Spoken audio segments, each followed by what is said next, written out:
We are taking a look outside on this Sunday morning, sort of the calm before the mega snowstorm heading our way. Jacob, what time do you expect the snow to start coming down? Yeah, so I do expect the first snowflakes to start to arrive this evening, 8, 9, 10 o'clock, depending on where you are.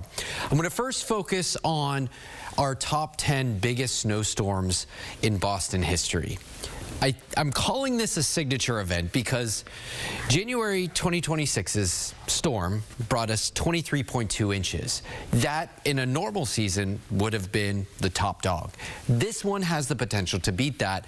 Just above it, January of 2022, that one, 23.6 inches. That's the last time Boston had a blizzard warning in effect. We also have some other notable numbers there. February 2013, that was a blizzard. February of 78, the blizzard of 78 there. We have some big blizzards on this top biggest snowstorm list here. We'll see where this system finally ends up. Blizzard warnings in effect from the seacoast to Cape Ann, towards the North Shore, Boston, South Shore, southeastern coastline, and even into parts of Norfolk County, Bristol and Plymouth County too. This is going to be an impactful storm for sure. So here's what we're watching as we go into this evening. Blizzard and whiteout conditions are certainly possible at times, especially across eastern Mass. Not only is the snow going to be falling, it's going to be blowing around with the strong wind that we are expecting. Winds gusting 70+ miles per hour for the Cape and the islands. And then when you talk about 2 feet of snow, and it's a heavier, pastier snow that sticks to things, I expect some power outages to pop up with this system too. Futurecast does a good job of handling the timeline. Anna asked when our first snowflakes start to fall. I think by 8, 9, 10 o'clock, we'll start to see some of those snowflakes. We will start to see this clear out pretty quickly as we go into the day Tuesday, but pretty much all day Monday, we're going to be dealing with some snow, 16 to 24 inches, that kind of lighter pink or purple shaded color there.